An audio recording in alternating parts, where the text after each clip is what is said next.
pouco nesses conceitos. Eu acho que essa visão aqui que é mais, vamos dizer assim, mais efetiva para a gestão ambiental. A própria ISO 14001 pede essa visão do ciclo de vida, ela já está mais enraizada, né? Então, bora passando aqui. Bom, isso aqui foi um estudo de caso durante o meu doutorado, foi uma avaliação de ciclo de vida, baseado em uma abordagem de usar uma plataforma, mas se também levantar dados diretamente nos fornecedores. Então, isso aqui é uma marca bem tradicional de esportes, né, uma calça para corrida, né, e praticamente para essa calça eu tinha já 5 componentes de tecido, 3 fornecedores e alguns detalhes do produto, né, para cada detalhe desse, o mapeamento dos fornecedores. O detalhe é que essa empresa comprava tecido na China e fabricava na Malásia. Parte da cadeia estava localizada na Malásia e outra parte onde estavam os maiores impactos ambientais lá na China. Então, procedimento tradicional de sair com a gilete desfazendo esse produto, com a balança de precisão quantificando, confrontando essas informações de massa com o produto, eles chamam Material Bill, né, aqui foi um dos elementos, né, eu tinha um projeto do produto e acho que eu assinei documentos que prometem a vida das minhas próximas 5 gerações, né, de sigilos, enfim, mas isso aqui pode mostrar. Então, alguns materiais que eram utilizados, o percentual de cada material desse, como eu falei, eu tenho um banco de dados e consigo fazer uma projeção de inputs, outputs, calcular, através de um index, os impactos ambientais, né? Então, vamos, basicamente, aqui navegar nesses impactos ambientais e observar que a fase que tem a maioria dos impactos ambientais mais significativos está aqui na fabricação do tecido, tá? A fase de confecção, né, propriamente dita, tem impactos, sim, mas não é tão significativo comparado à fabricação de tecido ou em algumas tipologias de impactos na fase de uso, né? E o grande aprendizado dessa avaliação de ciclo de vida aqui foi passar a ter procedimentos e rotinas na compra do tecido e 2, aumentar a quantidade de material reciclado. Só que o detalhe, eu não poderia passar de 0 para 100, porque usando 100% de poliéster reciclado, o impacto ambiental era muito maior, então ficou mais ou menos em meio a meio. Eles aumentaram, tinham projetos de aumentar de 20%, 30%, 40% e 50% a tomar decisão. Todavia, eu aumento a minha quantidade de reciclado e eu tenho que ver lá na minha cadeia, né, lá nos meus fornecedores, qual o risco, né? Então, a parte de compras da empresa, de seleção de fornecedores, passou a ter critérios mais rigorosos na seleção, no monitoramento do fornecedor e no desenvolvimento, tá? Bom, isso aqui é outro conceito bem interessante, que esse é um modelo de negócios dessa empresa chamada River Simple. Deixa eu colocar o site deles aqui, tá aqui. Eles fabricam esse veículo, todo baseado em conceitos ambientais, do ecodesign, ao uso da avaliação de ciclo de vida, é um carro elétrico, do motor elétrico, enfim, mas o que interessa aqui é o modelo de negócio. Você não compra o veículo, você compra o serviço. Você faz um contrato com a empresa, pega esse carro, usa durante 3 anos, devolve para a empresa, recebe um novo, e esse que foi devolvido sofre todo o processo de desmontagem, e parte desses equipamentos são reciclados, volta para o mesmo produto, ou volta para a cadeia automobilística, ou se garante a disposição final adequada, tá? Então, esse conceito de sistema de produto-serviço é entender agora o produto como um serviço, né? E a empresa faz muito bem toda essa cadeia, vamos dizer assim, todo esse ciclo de vida comercial do produto, né? O que eu quero falar é a compra, a manutenção e, no caso, a entrega final do produto, né? Então, ela recebe e devolve outro carro. Isso é aplicado aonde? Isso é na Inglaterra. Na Inglaterra. Isso é lá na Inglaterra. É uma empresa que foi estudada no Centro de Manufatura Sustentável Inglês. Parte dos doutorandos lá participaram dessas avaliações de ciclo de vida, enfim. E empresas como Toyota começaram a observar o negócio, né, e olha, bora... A empresa começa a ser assediada do ponto de vista, eu quero sua ideia, eu quero puxar essa ideia. Mas é um modelo de negócio lá 100% implementado. Passou muito tempo pelas fases de estudos, em especial os testes do carro, né, e depois agora está bombando, em outras palavras, está bombando, né. Bom, então vamos superar essa fase de desafios, né, de tentar integrar esse sistema industrial e bora ver um pouco mais desses elementos que eu posso integrar, né. Então, começo tradicionalmente no meu processo,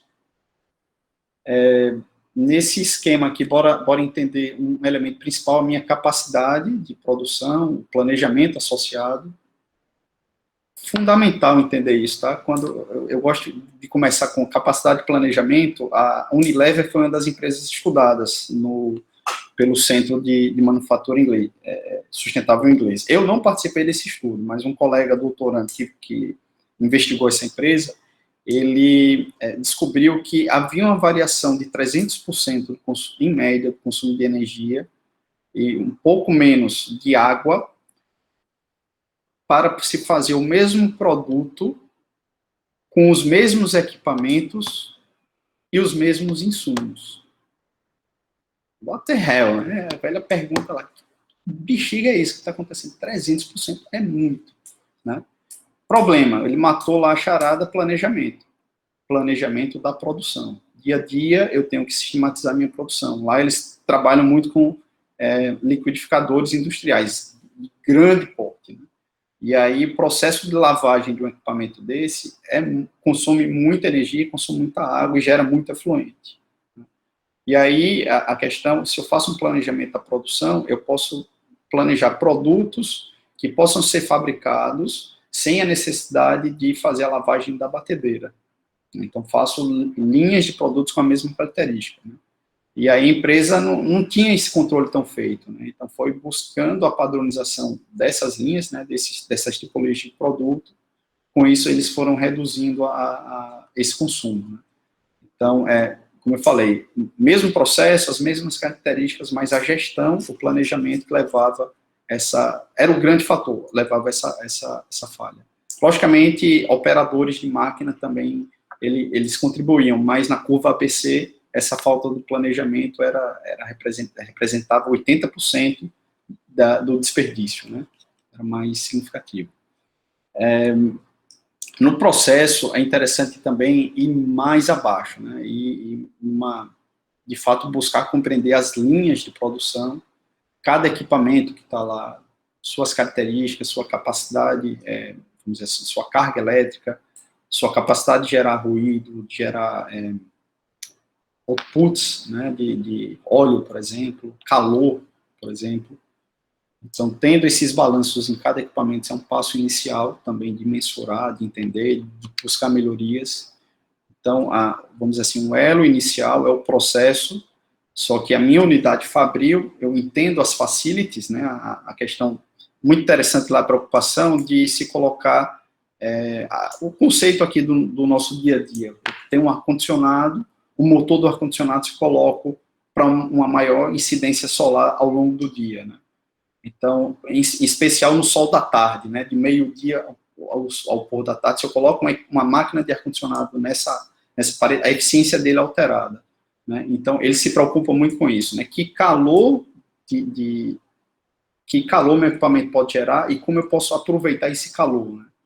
Então, é muito tradicional ter essas perguntas. Então, como eu falei, eu começo na minha linha, fundamental conhecer vamos dizer assim, meu processo específico, mas tem um olhar para todos, a linha de produção, para toda a célula de produção, entender as minhas facilities, né, a minha instalação predial, né, e eu posso sair de vários sítios industriais e aí pensar na cadeia global, né? Global, não geograficamente, né, de vários países, mas já se pensar também nos fornecedores que estão aqui. Então, essa é a visão do ciclo de vida. Né?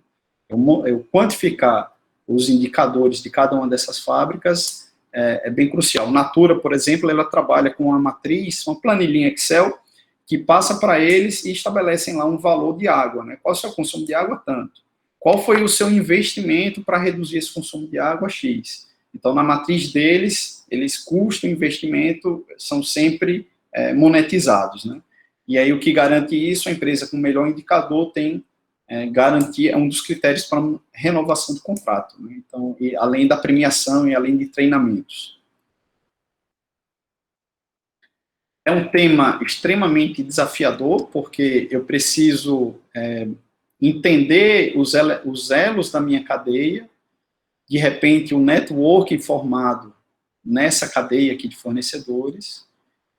Quando eu olho para o supply chain aqui, após a minha fabricação do produto, eu vou pensar onde eu vou fazer o estoque, onde será feitas as revendas, né, quem é o meu cliente, onde eles estão, e pensar aqui no fim de vida do produto, né, a nível de logística reversa, ou mesmo garantir a disposição final adequada.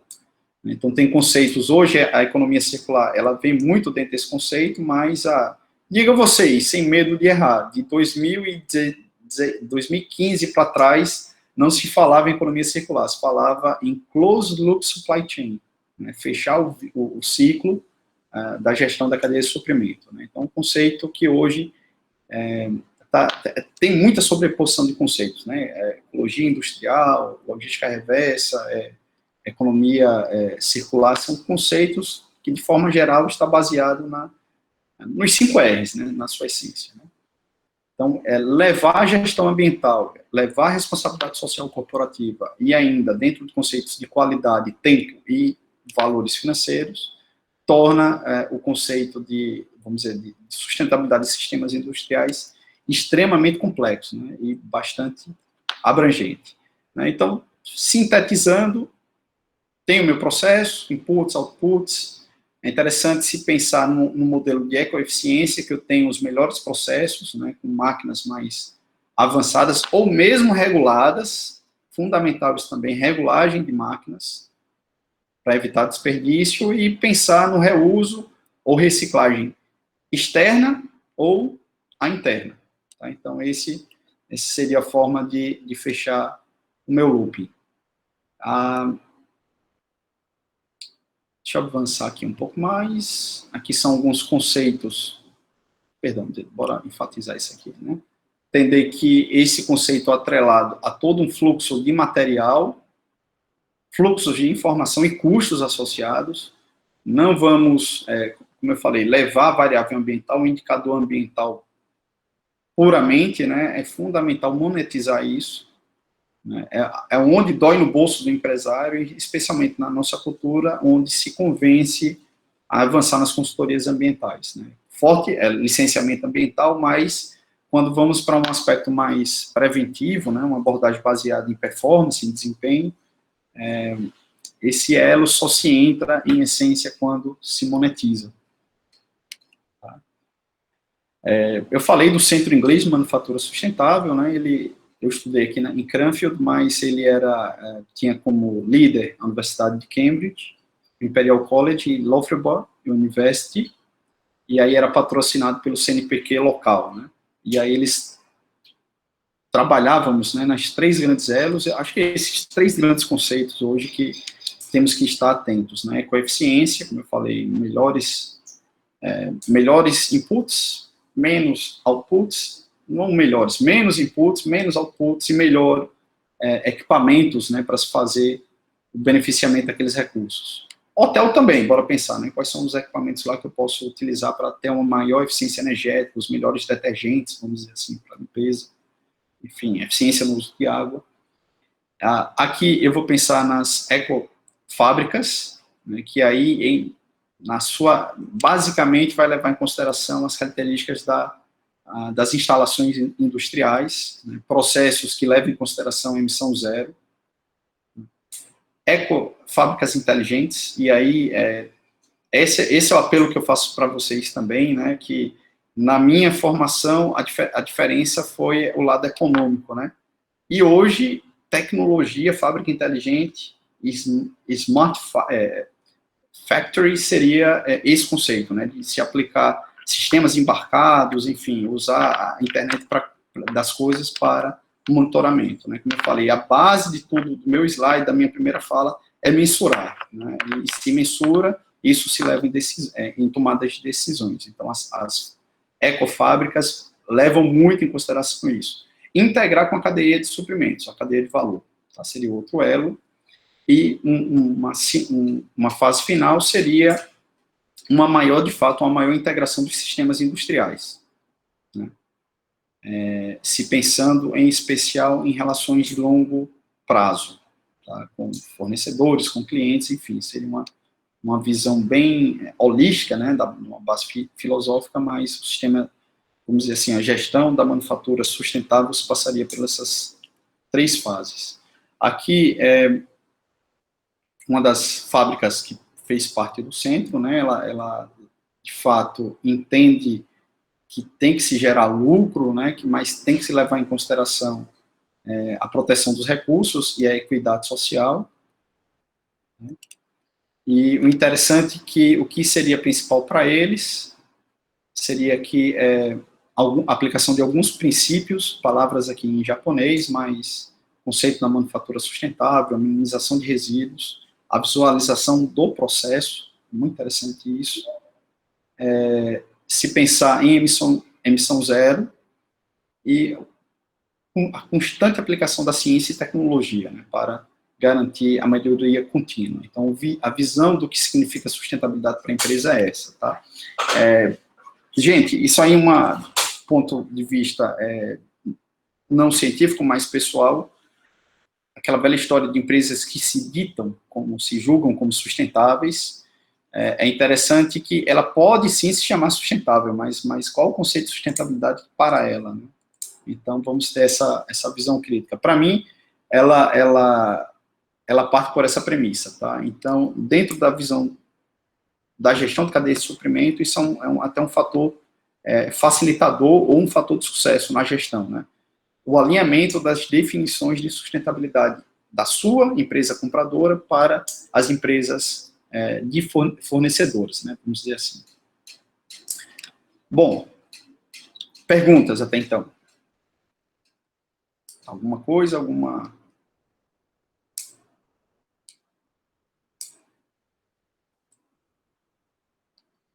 Ok.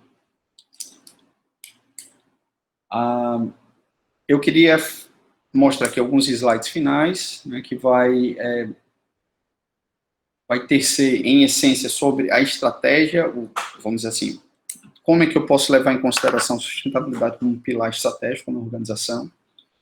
O primeiro elemento seria ter uma política clara do que qual o significado da sustentabilidade e uma política norteadora. Então, por exemplo, essa empresa aqui, que é do setor de soft drinks, a Pretinha, que todo mundo, aliás, não vou julgar mais, né? Todo mundo gosta de tomar, mas, enfim, essa empresa, ela fala que elementos como colaboração com os clientes, fornecedores e stakeholders, trazendo soluções inovadoras, quando possível, é um valor marco para a organização. Ela tem claramente tem um código de conduta e tem uma política ambiental, e baseado nesses princípios e nessas duas políticas, o código de condutas e a política ambiental, eles desenvolveram, em 2012, eles lançaram um plano de sustentabilidade 2020, né, que estabeleceu claramente a visão de sustentabilidade, quais são os temas, quais são as metas e como esse progresso era avaliado. Então, por exemplo, eles estabeleceram temas norteadores, né? Aqui eu vou focar, por exemplo, na energia e mudanças climáticas, práticas como, desde a substituição da iluminação, né? Lâmpadas LED, hoje é o que se tem de mais avançado, é simples no conceito de lâmpada, mas, de fato, é um recurso que hoje traz retornos a curto prazo para a organização. Mas aqui eu queria focar na questão de embalagens e agricultura sustentável, né? vamos observar aqui que entrou embalagem e entrou agricultura sustentável. Um dos elementos que fez com que isso entrasse foi, de fato, o conhecimento da visão de ciclo de vida da organização. Nessa abordagem, nessa perspectiva de gestão de ciclo de vida, eles desenvolveram 2 estudos. Na verdade, essa empresa é uma das pioneiras na condução de avaliação de ciclo de vida. E, mais uma vez, depoimento pessoal que mas eu trago essa emoção, né? Um engenheiro civil, especificamente dessa organização, já com bastante carreira, ele era o atual gestor de SMS da organização, mas ele foi um dos pioneiros que há mais de 20 anos atrás chegou com uma proposta para o seu diretor falando, olha, precisamos conduzir uma avaliação de ciclo de vida.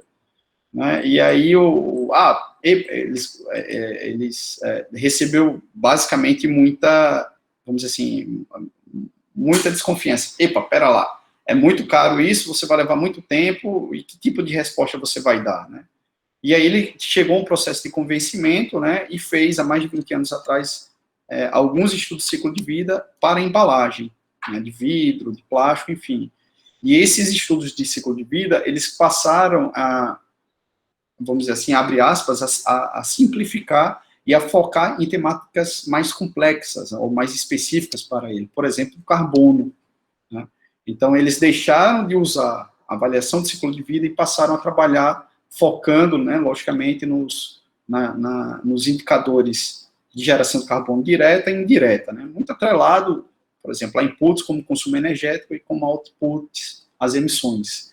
Mas aí hoje ele só foca basicamente no carbono, na pegada do carbono, e eles descobriram que mais de 50% da pegada de carbono estavam lá no fornecimento de embalagens e 18% lá nos ingredientes. Né? Então, um indicador também interessante que eles trabalham a pegada da água, e observaram que mais de 80% da pegada de água estava aqui na cadeia, mais de 99% estava aqui na cadeia de valor, nos seus fornecedores, né? E apenas 1% nos seus processos. Né? Não é por ter 1% que eles não tinham medidas, mas com base nesse 1%, as 17 unidades fabris europeias passaram a ter competições entre elas das melhores práticas de redução do consumo de água.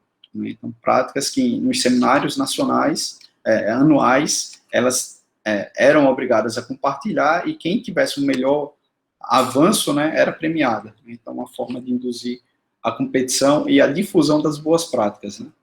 Então, nessa visão de ciclo de vida, eles priorizaram essas temáticas, como a agricultura sustentável e a gestão de embalagens. Né? Então, na agricultura sustentável, a meta foi fazer compras, um processo de compra, hoje, em 2020, de 100%, eles tinham mais de 14 mil fornecedores. E hoje, esses fornecedores, 100% deles estão selecionados com base em critérios ambientais e sociais. Tá? E esse processo permeou a definição de critérios de seleção, com claras medidas e guias para especificar quais eram essas práticas esperadas, uma avaliação dos fornecedores, tanto por uma plataforma independente, como também por instituições de terceira parte, e a formalização de um contrato que passou a estabelecer critérios ambientais e sociais. Né? Então, eu tenho aqui, só para simplificar, a questão de guias gerais para fornecedores industriais, princípios como a compliance, né? Não só o cumprimento, mas também a capacidade de demonstração de atendimento a requisitos legais e a requisitos contratuais, e aqui elementos também puramente corretivos, né? Quando eu falo social, os direitos humanos bem atrelados aqui, por exemplo, o combate ao trabalho infantil, a questão da discriminação, a garantia de salários e benefícios, o respeito à jornada de trabalho, a questão ambiental é bem atrelada ao compliance, o atendimento dos requisitos legais, condicionantes de licença, por exemplo, e do ponto de vista dos fornecedores agrários, vamos falar assim, com práticas mais específicas, por exemplo, o manejo do solo, da água, bem como práticas de gestão, que era bem interessante. E isso era um modelo de gestão baseado em premissas financeiras, né, que o valor daquela cana, vamos pensar, ou a cana, ou, eita, fugiu, o bit, como é o roxinho lá que se faz açúcar, gente, fugiu o nome, perdão, Esqueci o nome do vegetal agora que se faz açúcar. Esse danadinho aqui amarelo tem esse formato. Meu Deus do céu, fugiu. Daqui a pouco eu volto, perdão por essa falha. Mas a beterraba, tá? Eles tinham critérios perdão por isso, bem interessantes para pequenas fazendas produtoras de beterraba, que a integridade dos negócios era garantir a compra de venda, o custo de venda, que o valor de compra fosse acima desse custo de venda. Tá? Então, para se chegar a isso, eu tenho que ter, de fato, um processo de gestão de custeio bem interessante, gestão administrativa e gestão do processamento. Né? Então, aqui vamos pensar em 2 elos de produção, as fazendas, as unidades fabris de beneficiamento, tá? E chegando o açúcar nessa fábrica. Gente, detalhe, tá? Eles tinham unidade fabril lá que eram 120 toneladas por dia de açúcar. Né? Então, imagina aí toda a logística disso.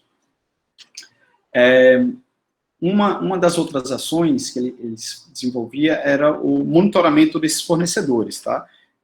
Eu falei inicialmente de 14 mil fornecedores, mas apenas 120 fornecedores, aproximadamente, eles eram responsáveis lá por 90% das emissões de carbono na cadeia. Né?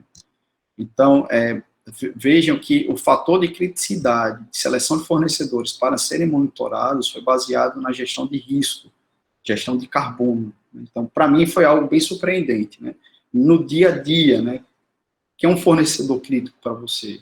É um fornecedor que eu tenho uma alta dependência daquele insumo ou daquela matéria-prima, ou o meu volume de negócios com ele. Eu tenho uma alta dependência, mas eu tenho um alto volume de compra, então esse cara pode ser um risco para mim. Eu vou monitorá-lo, em especial do ponto de vista de qualidade, para verificar, para garantir que o processo dele venha atender os meus, vamos dizer assim, meus critérios de seleção, os meus critérios de qualidade. Tá? Então, apenas 140, apenas comparado a 14 mil, né?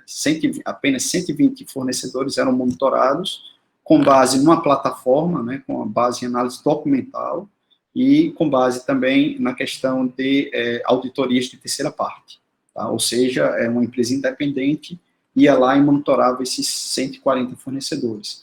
Gestão de carbono, dependendo da criticidade, os fornecedores tinham que, além de monitorar, tinham que implementar melhores práticas e tinham que, em seminários, promover seminários para mostrar as melhores práticas para os demais fornecedores. Então, isso bem dentro do conceito de difusão das melhores práticas, né, difusão da inovação. Bom, a empresa também trabalhava desenvolvendo esses fornecedores, tá? Ou colaborando com esses fornecedores. Né? Então, por exemplo, na temática água, de forma a se ter as melhores, o uso mais eficiente de água, educação, né, treinamentos, colaboração com a WWF, né, para promover as melhores práticas através de webinars, bem como se ter medidas de uso, né, de gestão, de mensuração do consumo de água, né, e treinamentos de sistemas de irrigação mais eficiente. Então, aqui a temática água, como foi abordada, e no tocante ao carbono, é interessante observar aqui que a empresa, ela engajou um fornecedor local, ela chega no fornecedor local de PET reciclado, investe 7 milhões de libras esterlina, aumenta em mais de 90% a capacidade de produção do PET reciclado, faz um joint venture, né, faz um contrato de parceria, mas ela não fecha o mercado, agora eu vou ser exclusivamente seu único cliente. Não, ela abre para o Reino Unido, basicamente aumenta a capacidade de PET reciclado no Reino Unido.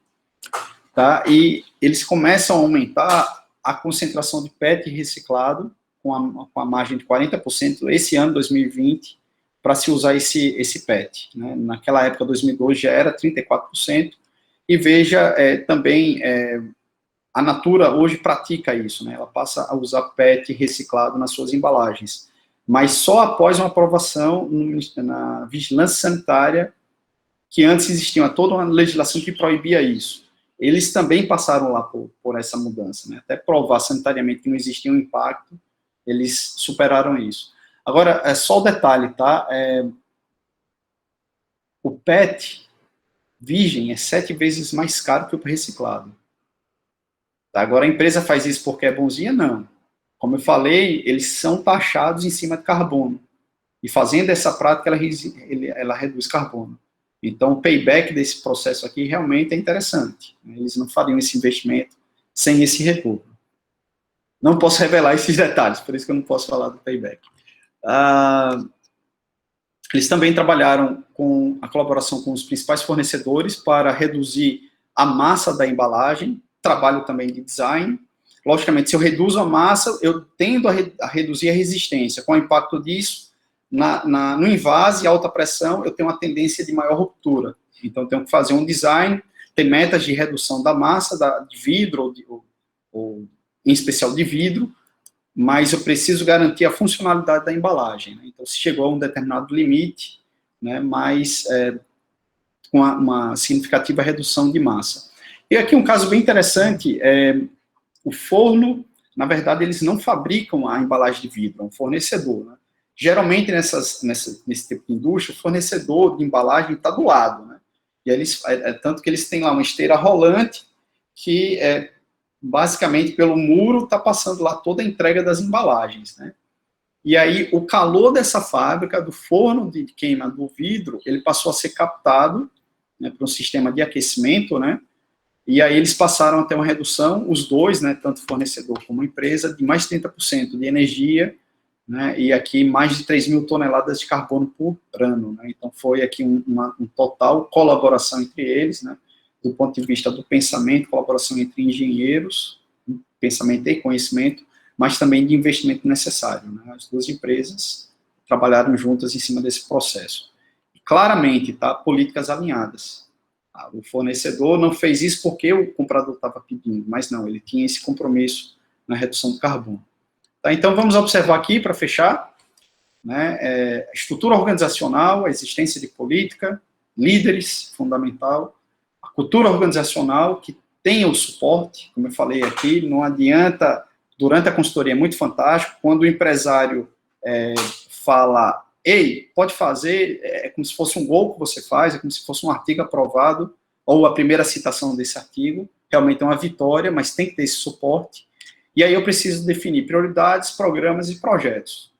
Né? Quais são as minhas prioridades, quais são os meus temas-chaves, ou quais são os meus stakeholders com maior risco, quanto eu tenho, que pessoas eu posso usar, qual o tempo, preciso integrar várias funções na minha organização, né, vendas, associado a compras, associado à produção, e aí eu entro no detalhamento, né, o que fazer, quem vai fazer, muito importante isso, né, a própria ISO 14001 hoje pede isso, né, no meu entendimento do contexto do empreendimento, quem eu impacto, como eu sou impactado, isso aqui é fundamental também para definir aqui, quem é o stakeholder que pode entrar. Gente, medir, como medir, né, e como comunicar os resultados. Tá? Então, na essência, eu acho que esses conceitos aqui ficam bem claros, passando por esse estudo de caso da empresa de refrigerante preto lá, Veneno, mais bom, especialmente depois de uma corrida, mas, enfim, essa é a mensagem que eu passo para vocês, tá? Finalmente. É um processo, um sistema, mas mensurar, fundamental, e hoje, tecnologia, tá? Hoje estamos nessa próxima era da gestão ambiental da tecnologia. A gestão ambiental do compliance, passando para a gestão ambiental associada, atrelada à eficiência, né, à performance, né, e, finalmente, hoje, a gestão ambiental da tecnologia.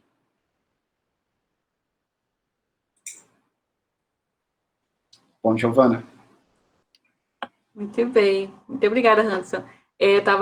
Quando você estava falando aí, eu estava lembrando, como que a gente vai monitorar sem medir, sem fazer a mensuração? Fica ali um monitoramento só de olho qualitativo, só faz de conta. Não tem como a gente implementar novas melhorias, né, sem fazer esse monitoramento quantitativo. Sempre, por exemplo, indo um pouco para a área de saneamento, que é onde eu tenho mais domínio, a gente, na elaboração dos planos de saneamento, também precisa elaborar os indicadores, né, fazer a quantificação de como é que está o sistema de saneamento da cidade.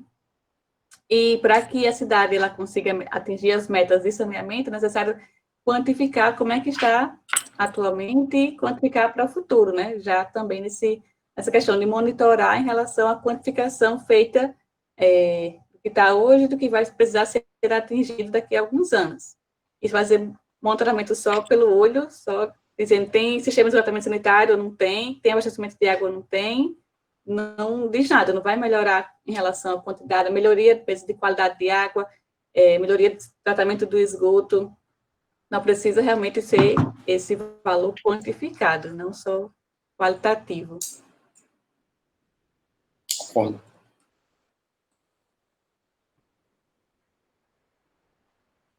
Alguma pergunta? Pessoal aí da turma, comentários? Professor, bom Opa, dia. Felipe. Bom dia. Qual é a maior dificuldade hoje em dia no Brasil dessas tecnologias chegarem mais forte aqui? Seria as políticas, o governo, ou são mais as empresas em si?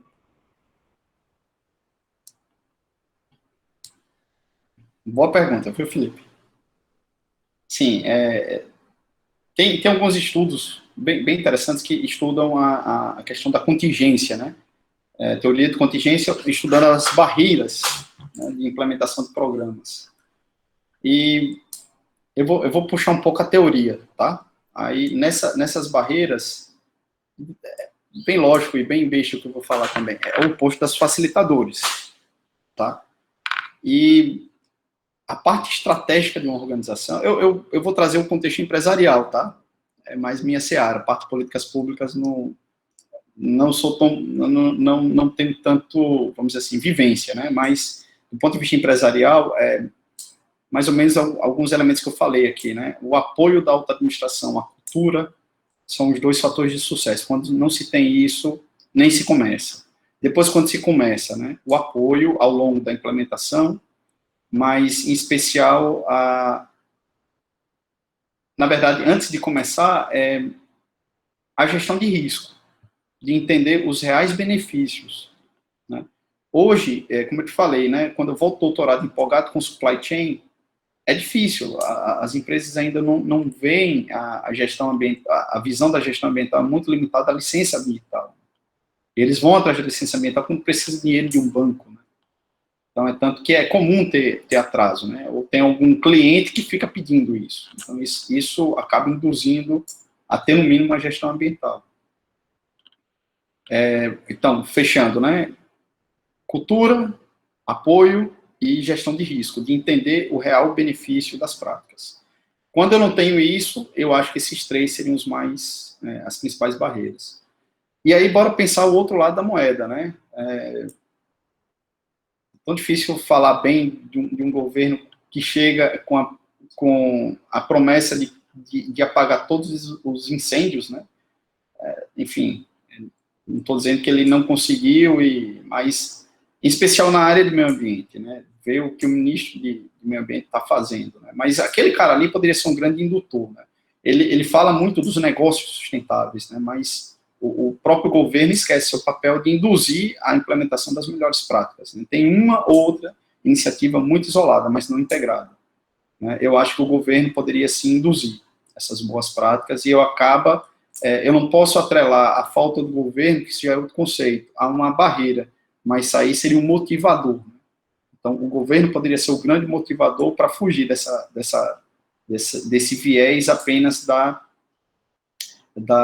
questão da licença ambiental, né, do compliance. Detalhe, tá? Minas Gerais, para mim, é o grande exemplo de órgão ambiental estadual, que ele induz a criação de um modelo de gestão ambiental. Não posso falar um sistema de gestão ambiental ainda, porque o conceito não é tão abrangente como os elementos de um sistema de gestão, né? Mas é o primeiro órgão ambiental que se pede um plano de gestão ambiental, né? Então, acho que o governo poderia motivar, né, ser um indutor dessa implementação das melhores práticas. Tá bom? Espero ter respondido, Felipe. Sim, sim. Obrigado.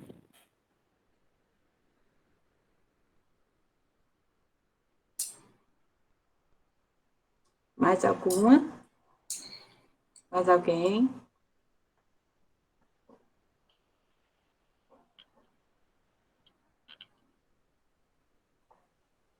eu tenho uma dúvida aí, uma pergunta.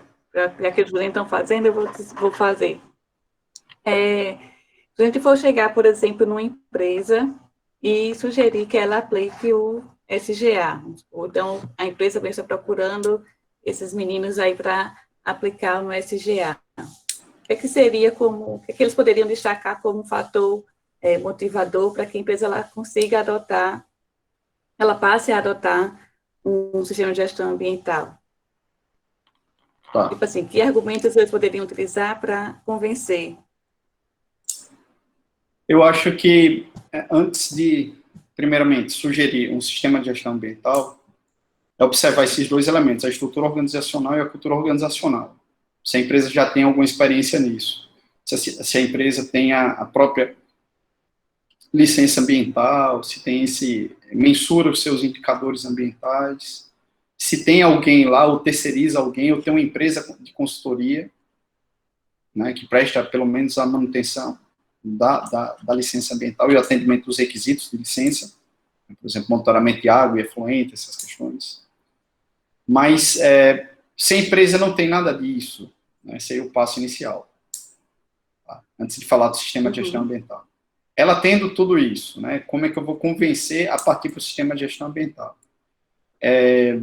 Bora lá. Primeiramente, sistema de gestão ambiental eu tenho que ter investimento, né, para criar todas as rotinas, documentar processos, né, e depois a certificação, né. Estrategicamente, onde é que eu posiciono a minha empresa, meu negócio, quais são os benefícios de tudo isso, né? Então, teria que mapear, né? É um diferencial do mercado, um diferencial competitivo, é um mercado que o fator de... A questão ambiental é um fator diferencial. Eu preciso entender o mercado para ofertar, né? Vou dar um exemplo. Toyolex, né, que você conhece bem. A Toyolex, que você conhece bem, eu acho que você foi na especialização lá, né? Foi, pronto. sim. A Toyolex. Isso. Eu até uso também, nas aulas eu uso como exemplo também, Né? as videoaulas dos meninos. Exato. A Toyolex implementou a SGA, né? O modelo de certificação multi-site.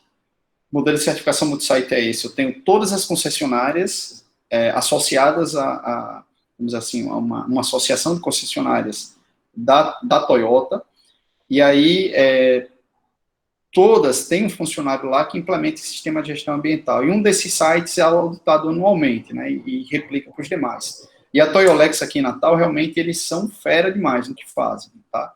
Implementar o sistema de gestão ambiental tem custo de manter essa pessoa, tem custo de manter a equipe. São mais de 30 fornecedores de resíduos lá, catalogados, né, que tem um processo de autoria deles lá nesses fornecedores, enfim. Moral da história, qual foi o fator motivador para implementar o sistema de gestão ambiental? Foi a própria Toyota exigir. Não fizeram isso porque são bonzinhos, né? Agora, bora dar outro contraponto. Hotel Barreira Roxa, né? O único hotel aqui de Natal certificado pela 14001. Não sei hoje em dia, tá? Pelo menos há 3 anos atrás, a última vez que eu vi que eles estavam com o certificado em dia.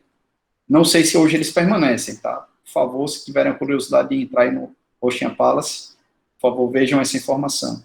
Qual foi o fator de motivação deles? CEMUR, BIDEM, IBAMA, todo dia lá dentro. Fiscalização dia por dia. Tinha uma drenagem ali de Ponta Negra e esgoto é o hotel Ocean Palace. Então, implementaram o sistema de gestão ambiental de forma a melhorar a comunicação deles com a sociedade, em especial com o stakeholder governamental. Tá? Então, esse foi o diferencial. Ou seja, bora dar outro exemplo. Honda. Honda tem fábrica em São Paulo e tem fábrica em Manaus. Giovana, você mostrou para eles a diferença de um sistema de gestão integrado e um sistema de gestão isolado, vamos dizer assim. Quando eu integro o ambiental... Ainda não. Não, né? Então, eu posso integrar os sistemas, qualidade ambiental, saúde e segurança, e fazer uma única auditoria, levando em consideração os 3 elementos. Tá? Então, a única auditoria vai lá e emite um certificado sistema de gestão integrado, em conformidade com as normas X, Y, Z. Ou o cara vai e faz um sistema isolado. Por exemplo, sistema de gestão de qualidade, pega o certificado só para qualidade. O ambiental só para ambiental, saúde e segurança só para saúde e segurança. Qual a diferença disso? Custo. Em vez de pagar uma única auditoria, eu vou pagar 3 auditorias e pagar taxas de 3. Então, se barateia, tem um sistema de gestão integrado. Aí, qual a sacada lá da Honda Manaus? Poxa, eu estou na floresta amazônica, né? Eu preciso dar visibilidade à minha gestão ambiental, o comprometimento com a floresta. Foi o que eles fizeram, integraram qualidade, saúde e segurança e fizeram auditoria específica para o ambiental. A estratégia dele foi extremamente, vamos dizer assim, imagem, reputação, né, com a floresta. Então, a mensagem é essa, entenda o contexto do cliente, né? O mercado demanda isso, seria diferente, de fato, uma resposta a um problema corriqueiro, como o Hotel Ocean Palace, uma demanda de um cliente como a Toyota, tá? Ou um posicionamento estratégico como a Honda. Né? Entenda esse contexto da organização, que aí seria a melhor abordagem. Entenda que nem todo sistema de gestão ambiental precisa ser certificado também, né? Então, os argumentos é melhoria da gestão, melhoria do fluxo de informação, da gestão do fluxo de informação, de comunicação com os diversos stakeholders, né? De ter rotinas de resposta a situações emergenciais também. Então, é algo que esses benefícios que a literatura fala, isso é muito importante, tá? É uma regrinha de qualquer... Na verdade, isso é uma regra geral, né? Enfim, quando eu ia ofertar uma palestra lá fora, né, durante o doutorado, era muito comum observar no meu LinkedIn que houve um aumento de visualização, né? Então, geralmente, pessoas que iam assistir a minha palestra já queriam saber quem eu era, e o LinkedIn que dava essa resposta, né? E isso é muito comum acontecer, né? Lá fora, tive em Portugal, isso também eu observei, um pouquinho menos, mas aqui no Brasil, ninguém quer saber do que faz. Ou seja, para o cliente, vai lá no cliente, conhece o cliente, né? Na produção mais limpa, o que eu gostava muito era, quando eu tinha a oportunidade de chegar e fazer uma abordagem com a empresa, eu ia conhecer aquele setor, ia atrás de estudos de caso daquele setor, já para ter um mapa, na primeira visualização, já começar, aquele problema que eu li na literatura está aqui. Está ali, eu já sei a solução, vou ficar caladinho aqui para conversar com o empresário.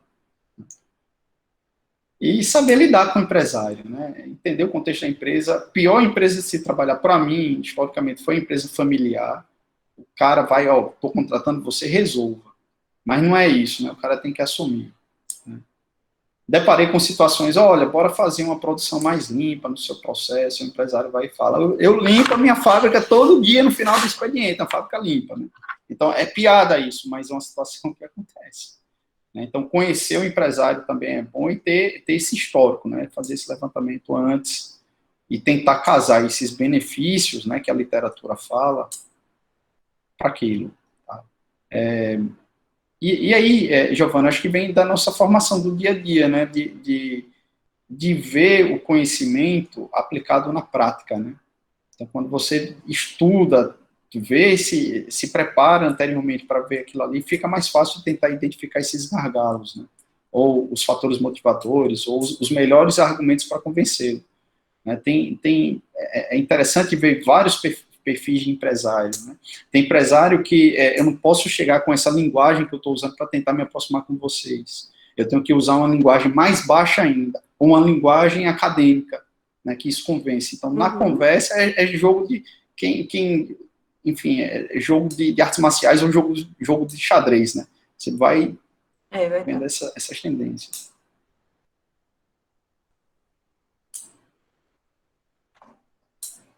Aprofundar conhecimento SGA. Eu vou passar uma dica para você. Giovana, qual site você usa para mostrar para os alunos? Você usa o Inmetro, por exemplo, para mostrar as empresas certificadas? Na verdade, eu ainda não cheguei nessa parte, mas... Tá, beleza. Pode... acho que seria um exercício bom, tá? De pedir para que entre no site dessas empresas, identifique as empresas certificadas, na cidade, no estado, na região Nordeste, ou lá fora. E entre no site e vá atrás dos relatórios de sustentabilidade, porque é a parte prática. Parte conceitual. Tá? A minha sugestão é ler um bom livro, desculpa, é ler a norma. Vai ter muitos conceitos lá que é difícil, mas tem um anexo da norma que esclarece, e tem a 14.004 também, que dá alguns esclarecimentos. Isso é uma leitura mesmo, sabe? É leitura, é muito chato. Na aula, eu até falo para cada item da norma lida, é um amém para tentar brincar. Mas, se você gosta, passa a ser uma leitura agradável, porque é massa. Né? É uma temática que você vê um sistema, os elementos, e a integração dos sistemas. O curioso e o top de um sistema de gestão, sistema de gestão, independente de qualidade ambiental, é essa integração. Tá? Existem as grandes empresas de auditoria ambiental. Tá? BSI, por exemplo. São empresas que oferecem cursos de auditoria ambiental, de auditores internos e externos. Tá? Isso também é outro investimento interessante. Né? Você acaba atrelando uma melhor rotina, pega os professores que estão lá, são auditores de vasta experiência e traz o dia a dia. Tá? Eu acho que essa leitura da ISO, né, da ISO 14001, da 14004, ler mesmo, desenhar, rabiscar, vale muito a pena.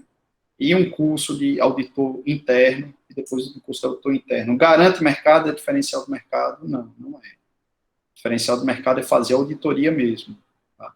Mas é conhecimento, é acesso a conhecimento. Se você tem essa curiosidade para conhecimento, pode ser que uma seleção lá exija curso de auditor interno. Deixa eu ver se eu acho aqui o site de uma dessas empresas.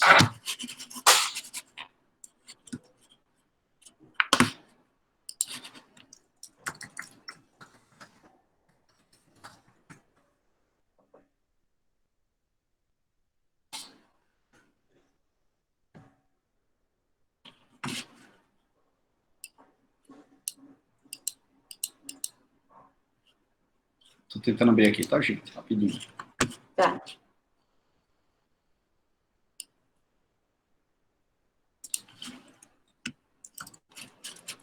Não sei nem quanto é o preço, tá? Mas eu acho que, como dizia meu avô, voga fazer, tá? Essa aqui é uma das empresas. Tô ganhando nada dela, tá? Nem da Fiat, quando eu falei da Fiat. Bem da pretinha que todo mundo gosta, com hambúrguer. É.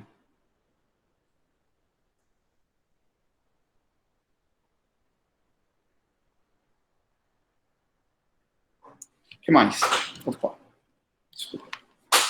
Tive que baixar minha tela aqui. Bora lá. O que mais, gente? Uhum.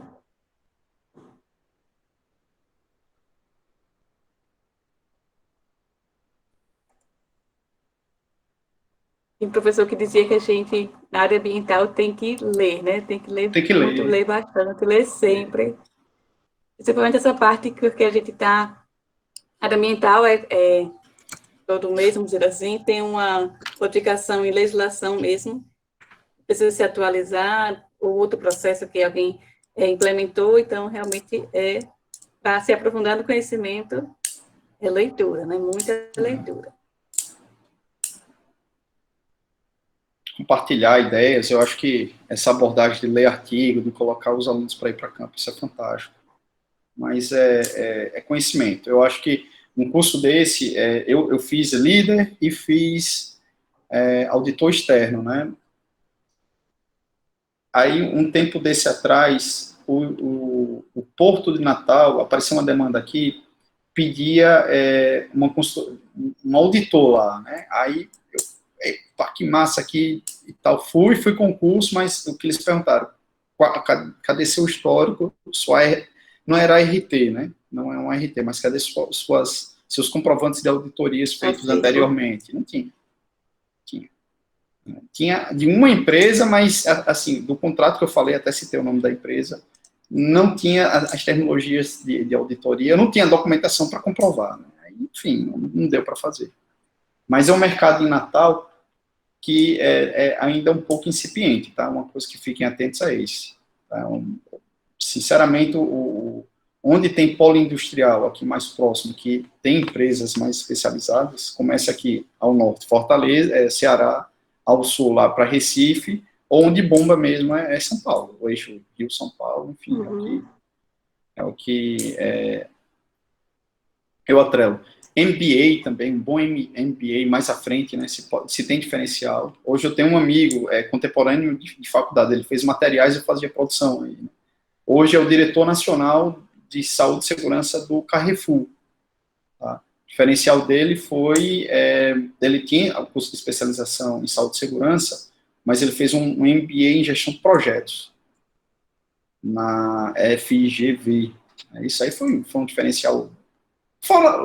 Vale destacar também que conhecimento é uma coisa, né, mas a forma de aplicar o conhecimento varia de pessoa para pessoa, né? E quem faz esse diferencial é o profissional, né? Então, por exemplo, né, nesse curso de gestão de projetos, tem lá o elo projetos, finanças e tal, mas chega lá no último, pessoas. Poxa, gestão de pessoas é uma habilidade, né? Parece que a pessoa nasce com esse dom, e esse cara tem um dom, né? Então, outra grande questão. Você vê teoria de liderança, mas na prática, enfim, não tem tanto, né? Aí tem que desenvolver. Aí tem o perfil. O perfil que pode desenvolver, né? O cara talvez não tenha um perfil, mas tem que desenvolver para estar naquela função ali, né?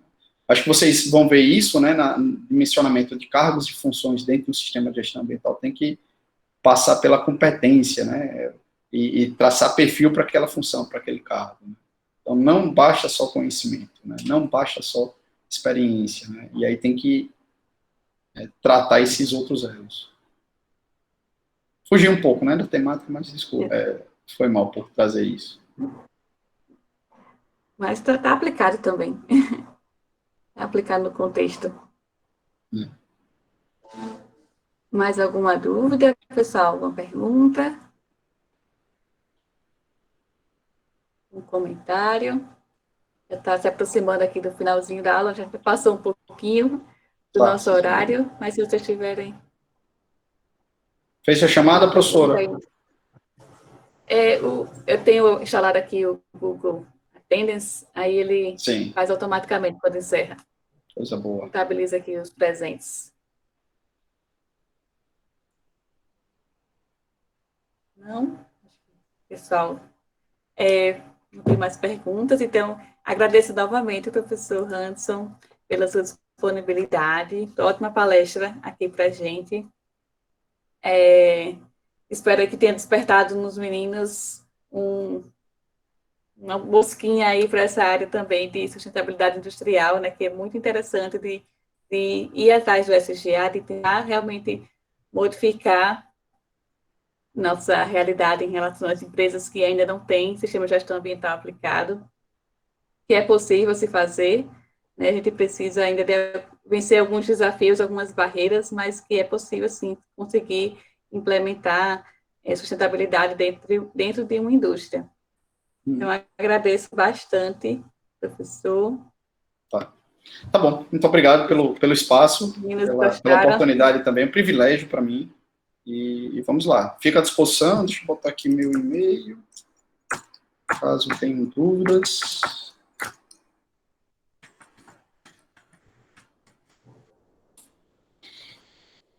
Ficou à inteira disposição. E o IF está de portas abertas, tá? Para vocês pensarem em uma especialização em gestão ambiental e um mestrado profissional em ciências ambientais. Temos aqui uma boa experiência. Eu tive uma ótima experiência, assim, muito enriquecedora, complementar a graduação, complementar o mestrado. Eu fiz a especialização depois do mestrado e, mesmo assim, agregou muito conhecimento para mim que eu ainda não tinha durante a graduação, durante o mestrado. Então, a especialização ela complementou ainda mais. E eu sempre recomendo também para os meninos, nas minhas turmas de gestão ambiental, se gostarem da área, procurem, né, especialização, procurem complementar os seus conhecimentos e com outros cursos também. Exato. Não apenas com a graduação, né? Bom, então beleza, Giovana. Obrigado, gente. Muito obrigado mesmo. Estamos liberados. Tenha uma ótima semana a todos. Giovana, depois, por favor, se você tiver só para Sistema de gestão ambiental, controle de documentos, com certificadozinho, alguma coisa, e se puder depois compartilhar o link da gravação desse evento, seria interessante também para melhorar. Tá certo. Eu não consegui gravar do início, porque eu acabei esquecendo, então ficou um pouco do meio. São dois, sempre faço isso. Sempre esqueço também, aí acabo cortando um pouquinho, mas compartilho sim. Tá bom. Salvar. Obrigado, gente. Tenha um bom dia. Obrigada Um excelente também. dia, excelente semana. Tchauzinho. Tchau, tchau. Até mais. Até mais.